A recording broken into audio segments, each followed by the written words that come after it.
Morning, lovely people. Good morning, good morning.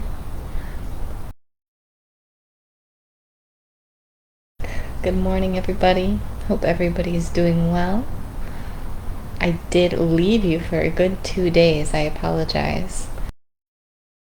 I was a little bit tired, just a little bit, and most likely still am, but I actually got myself up, or the Lord got me up early today, and so we're able to come on and do a morning message for you, as well as give you the final part of Second Chronicles, which we have been long awaiting. I appreciate the patience, and let us go ahead and begin here with a daily message from the Quran.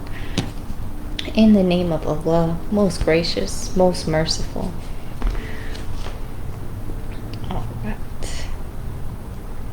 I have here line 25 and 26. This is Surah 51 from Adh-Dhariyat, which means the winds that scatter. Alright, we haven't read from this one, I don't think. Perhaps at all. Surah 51, Adh-Dhariyat.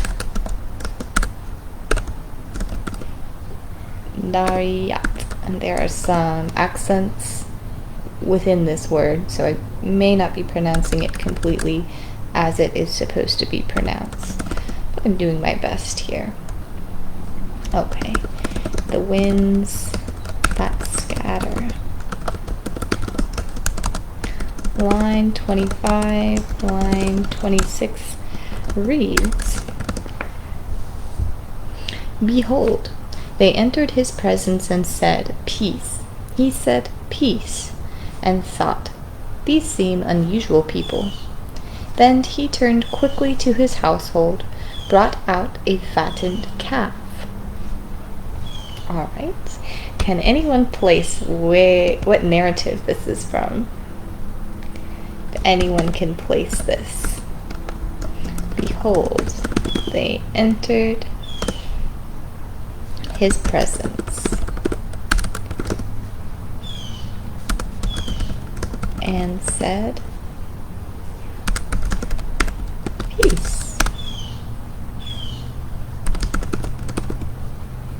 Peace. He said, "Peace," or salam.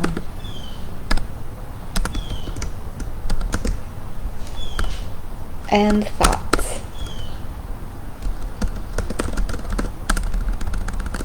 This is the part that gives it away for me. And thought, these men, or not these men, these seem unusual. These seem unusual people. Okay. And this line as well. Then he turned, this part too, he turned quickly. I don't know why. He turned quickly to his household.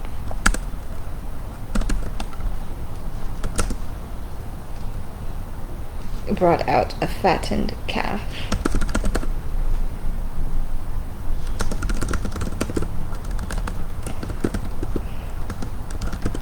Okay. And then it continues, and placed it before them. He said, "Will ye not eat?"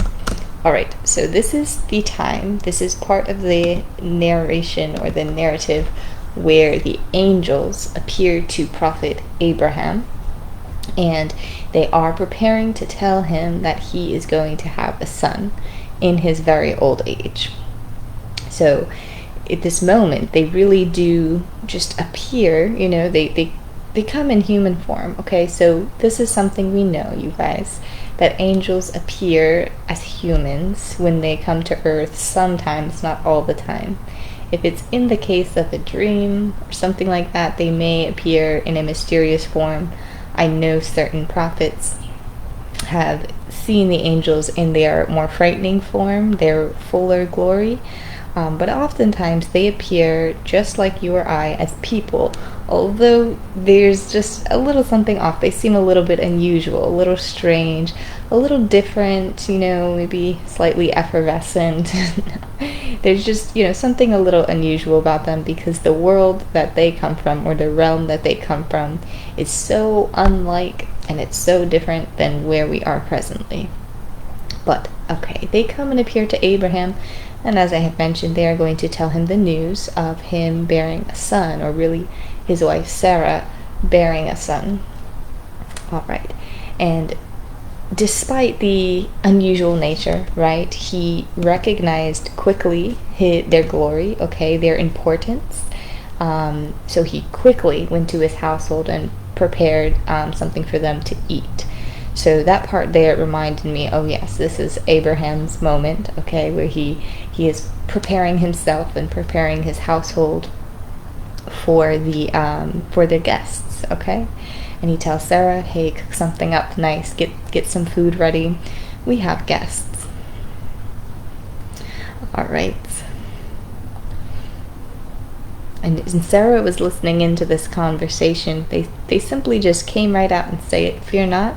We have glad tidings that you will have a son. And Sarah is laughing and in disbelief, she doesn't really understand. She didn't fully witness the unusual nature of these individuals. She just thought there were some possibly crazies coming and mocking them or making fun of them. So she was, a little bit embarrassed with that. She was laughing and kind of, in disbelief and shock, if you will, possibly. Okay. And so this is a moment.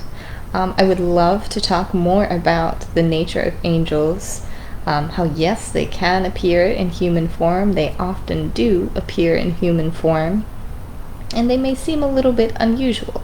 So maybe just keep our eyes and ears out for the nature of angels and messages that may be coming to you soon. Interesting. And then, of course, always being prepared and happy and glad to jump on your feet and serve messengers of God, right? Serve the Lord. Treat everybody as if they were a messenger or a servant of the Lord or an angel. Treat everybody with the same hospitality that Abraham has treated these individuals. So I'm going to put that here. Welcoming with hospitality. Okay, because we are at a moment in time where everything means everything, okay? There are a lot of important things going on, a lot of important events, and if you would like to hold, or if you will, hold sacredness in regards to your life, in regards to your purpose, and would like to hold a level of reverence, right, for the life that God has granted you, treat every moment as an important moment. We all may not have angels coming to us and saying, behold, you will have a son, given you are 75, 80, 90 years old, 100 years old. Okay, we might not have this exact event, but we do have important messages coming to us from all different walks of life, from all different ways. So just take notice, right, and treat every experience with the utmost importance and with the utmost grace, like Abraham does in this scenario.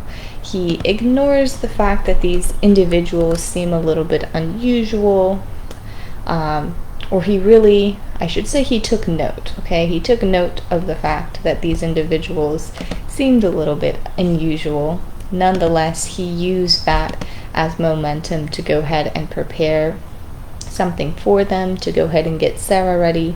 Sarah, nonetheless, she was still caught off guard. But, use the little inclinations you have and treat every moment with importance. Okay? It's a very special time right now. We're talking about here preparing a fattened calf, okay? Preparing dinner, things like that. When people had to prepare calves and dinner, right, there was sacrifice involved. So we will be talking a little bit about Passover and sacrifice in 2nd Chronicles.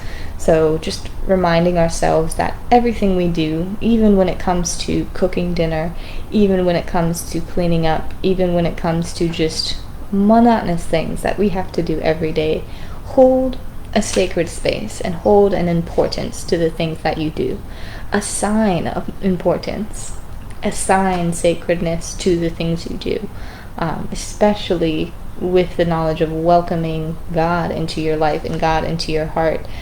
Everything you do must have a purpose, and it must be important, something that you would present to God's messengers, God's angels, or God himself. So I will leave you with that, welcoming with hospitality. Make sure your actions remain important and sacred to you. Therefore, that will translate, okay? And it becomes a sacred event for all who may be visiting you, okay? Great. We're going to go ahead and leave this, and I will get into 2nd Chronicles. Again, wrapping up the final part. Very excited. Have a good day. I'll see you in just a few minutes.